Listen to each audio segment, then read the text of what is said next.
The night in Miletus was calm, filled only with the sound of waves and the whisper of the wind. By the harbor, an old man crouched, gazing at the starry sky as if conversing with the universe itself. His name was Thales, the man who would one day be called the father of all knowledge. He was neither a king nor a priest, nor a warrior, but he possessed something far more dangerous to the old order.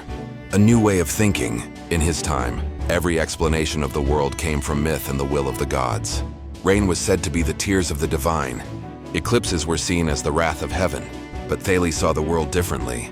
He believed that nature had patterns, and those patterns could be understood by human reason. It was a radical idea for his age. Every night he observed the stars, noted the positions of the sun and the moon, and tried to predict the seasons and celestial events. While others prayed, he calculated. Here at this moment, science was born, not in temples, but in the mind of a man who dared to ask questions. The story of Thales is not just about theorems and numbers. It's about a great shift in human perspective, from superstition to reason, from myth to logic. And it all began with a man who looked up at the night sky. For Thales, understanding nature was not about worshiping it, but about finding its first principle. His answer was startlingly simple: water. Thales proposed that everything in the world originated from water, not because he was naive, but because he observed carefully. Plants grew from moisture.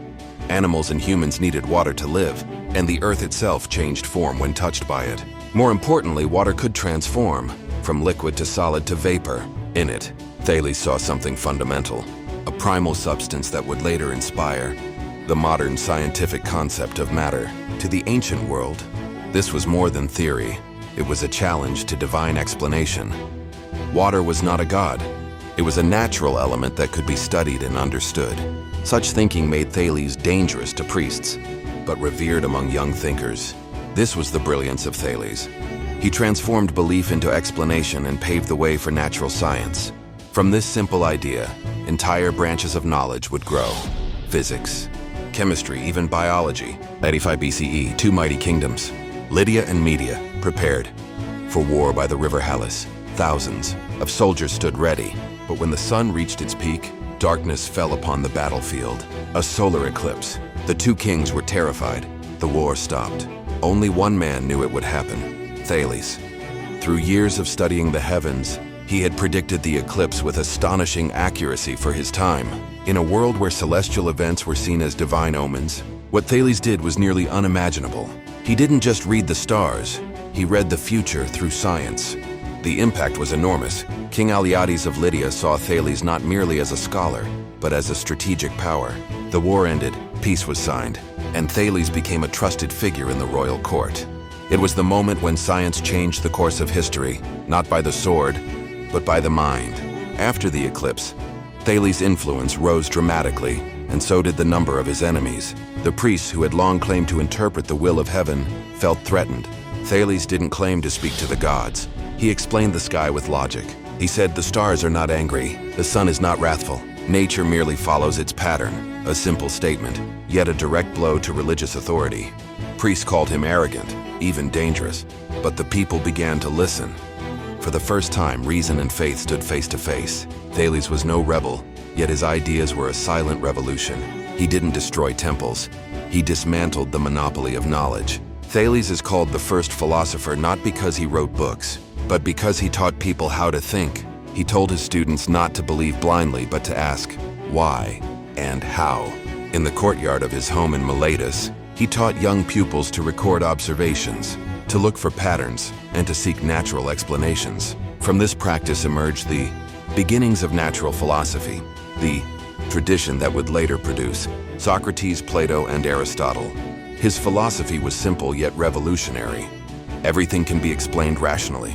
Thus, Thales was not merely an observer of the stars, but the root from which scientific thought would grow. Beyond astronomy and philosophy, Thales was also a pioneer of geometry. He used logic and measurement to solve practical problems, even calculating the height of the pyramids using only their shadows. He discovered that if one knew the length of a shadow and the angle of the sun, the height of any object could be calculated by proportion. This was not magic, and it was mathematics. His findings laid the foundation for Euclidean geometry. What made him unique was this: Thales was the first to prove mathematical truths, not just memorize them. He showed that truth could be reached through reason, not revelation. From the shadow of a pyramid, he built the light of logic that would guide humanity for millennia. King Alyattes understood one thing well: whoever masters the sky, masters history. Thales never wielded a sword, but his knowledge shaped thrones. The king sought his advice, not for battle strategy, but for timing and the signs of nature. For Alyattes, science became strategy. Knowing when eclipses, harvests, and seasons would come gave Lydia a great advantage. Thales became not just a scholar, but a weapon of intellect. He proved that knowledge could rival power. Soon the king ruled, not only with might, but with reason. Thanks to a philosopher from Miletus, Thales also guided seafarers. He taught them to use the North Star for navigation, allowing sailors to travel farther and safer than ever before. Long before the compass, the stars were his map. With these techniques, Miletus flourished as a great harbor city. Sailors called Thales the guide of the night.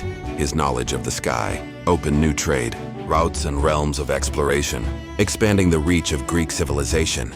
His science was not only for kings and scholars, but for ordinary people seeking their way through the darkness. Though he lived over 2,500 years ago, Thales' legacy still echoes today. Observation, pattern, proof, the core of the scientific method, all began with him. Without Thales, humanity might have remained longer in the shadows of superstition. His philosophy inspired Socrates and Plato. His geometry inspired Euclid. His astronomy opened the path for Copernicus and Galileo. He is the root of the great tree of human knowledge. Every time a scientist looks at the stars, every time a student draws a circle on a chalkboard, Thales lives in that act of thinking. He left no grand temple, no vast empire, only a way of thinking. And that more than any throne has endured through the ages. From the skies of Miletus, his mind reached across millennia, lighting a torch for every seeker of truth to come.